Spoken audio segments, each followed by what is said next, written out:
TV too loud? Nah.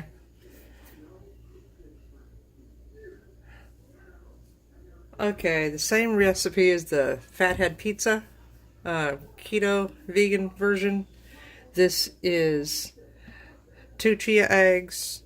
We have a cup of almond flour, a fourth of a cup of coconut oil, and a half a cup, a little bit more, of cheese replacement. We melt these, make this room temperature, and we're going to put it all together real quick. Chia eggs. And just like last time, it's going to look like a big, huge mess, but melted enough all the way around. It's just going to get blended up in here. Started to cook onto the bowl. And our oil. And that's Rebecca. We're going to mix this together, and then I'll show you what the seasonings go in it. Okay, as I'm mixing, just like last time, it's going to look like a hot mess.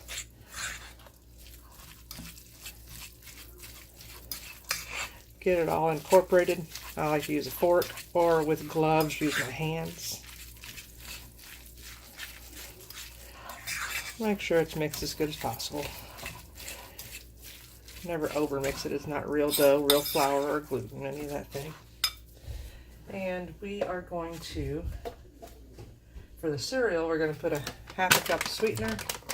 I'm sorry, fourth a cup of sweetener, which is equivalent to a real cup of sugar. So just be aware of what your sweeteners are.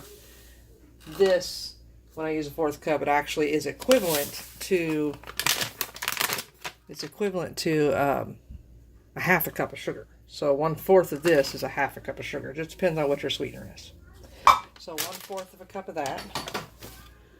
We're going to do a tablespoon of vanilla.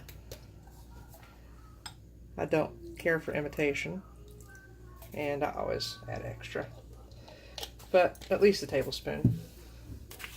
I guess I've got my actual measurers here. And we're going to do 3 heaping tablespoons of cinnamon. So that's 3 teaspoons per tablespoon. 1, 2, 3, 2, 2, 3, 3, 2, 3. You can always do it with less. I've never really tried. I get the cheap cinnamon for this recipe. I've never really tried less because I don't want to waste the dough. I would rather have it too cinnamony than not cinnamony enough. And I'll be back once this is all done and show you how to roll it out and get it in the oven, and we'll start cooking it.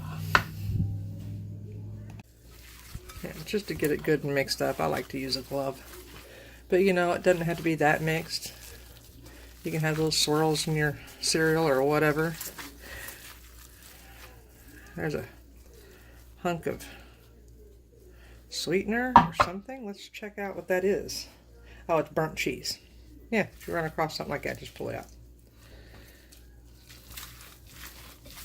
So, while you have that in the microwave melting, maybe you should stir it up a little bit. I got a little distracted and just left it in there. That looks like a perfect dough. We're going to put it between parchment paper and get it in the oven. Oh, I can't wait. I've got some coconut milk that's waiting for this. Okay, got my parchment paper. Got my cereal. Now this you do want fairly thin. And we end up cooking it to death. What we're going to do is thin it out. And while you're cooking it, you're going to cut it probably, I don't know, 10 minutes in, 20 minutes in. I can't remember, but I'll be sure to tell you and put it on the video. And then as it continues to cook, you're going to like separate it on the parchment paper in squares and pull off from the outer edge in as it cooks, because the outer edges will cook first. and you don't want them to burn while the middle's getting ready. So it's just a process, but it's well worth it for real cereal, and I can't wait to show you what that product looks like. I mean, I was pretty amazed when I found this on keto, but when I replaced the cheese with replacement cheese, you know, the eggs with chia, it's exactly the same, and it's awesome.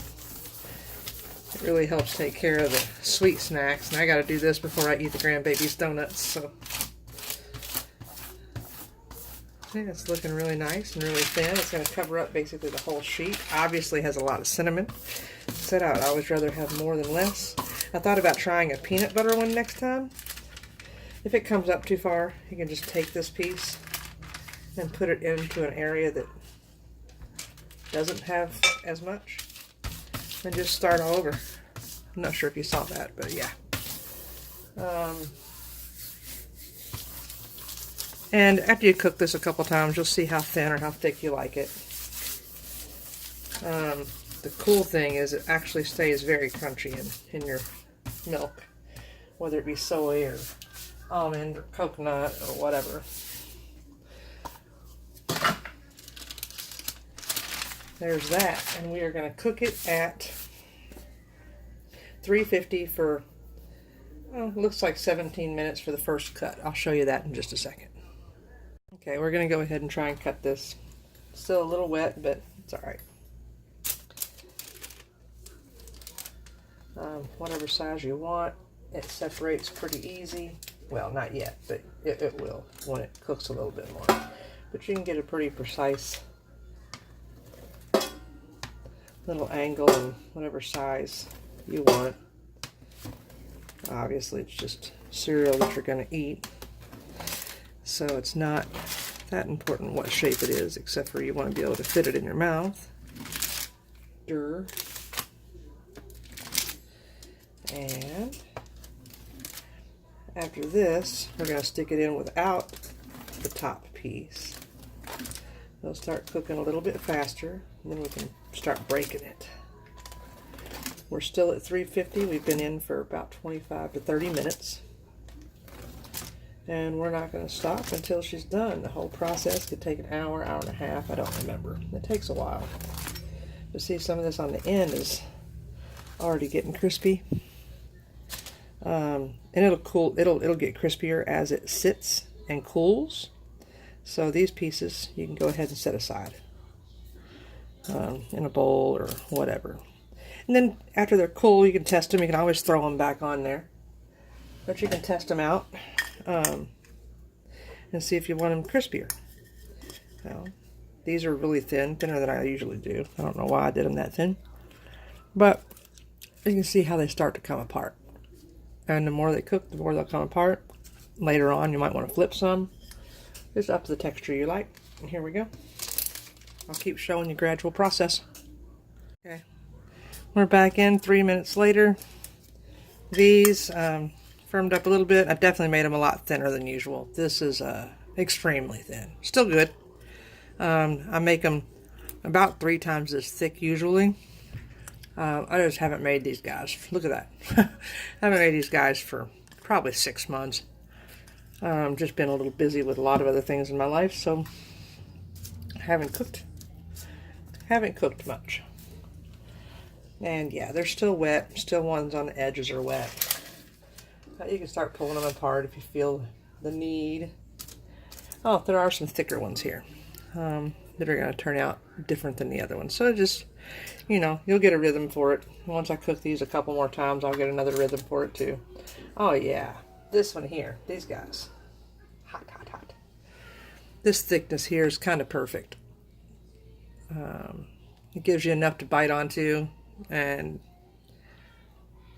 that's just the way I prefer it. So, it's a little heavy-handed on one side. And these don't have to go back in. You can hear them. I haven't cooled off all the way yet, but they'll snap later. The thicker ones snap at least. Yum. A little longer. Okay. Got a little more separated, a little more in the bowl. And these just break apart and separate, and just flip them and flop them and check them when you get them out of the oven. They're still soft, or if they're actually crunchy and warm or dry. Like that one just broke and broke again, you know. And we'll keep an eye on it and do some more in just a second. Just wondering if you can hear the sizzle.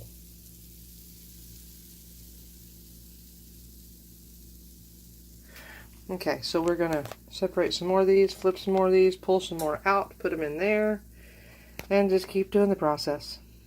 Okay, they're almost done. I've got quite a few in the bowl now, and we're just checking for the ones that are crispy enough to put in the bowl. Stick them in for another 5 minutes. I've been doing 5-minute increments.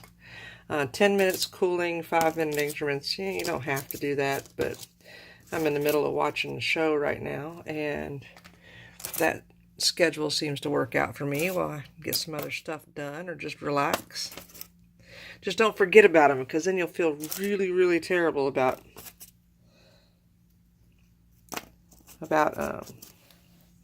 messing up your all your time and your entire recipe and burning them up. That's horrible. Oh, that was yummy. Another one I get to eat.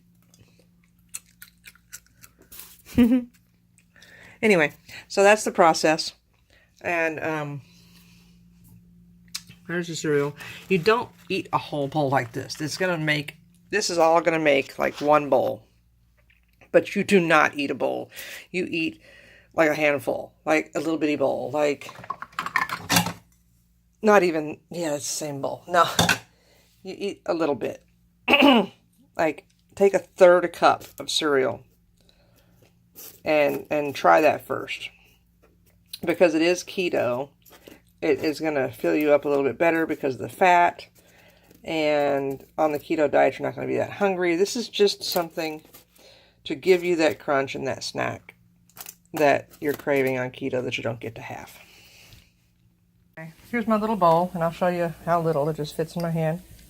The cereal made 2 of the Smucker's Natural peanut butter jars full of cereal. And I got some coconut milk. They didn't have my brand. I had to deal with sweetened, which kind of sucks.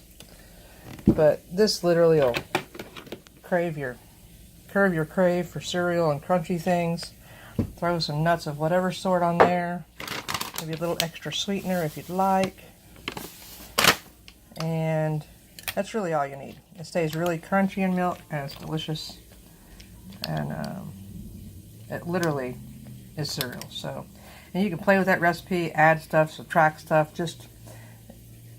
It's a simple fathead recipe, fathead pizza crust, and it's worth making. The whole thing took about an hour with picking different pieces out. Well, you saw the video, and leave some comments, tell me what you think. Let me know if you have an easier way to do it or something or whatever, but I'll guarantee it's worth time if you want to stay on keto and have cereal.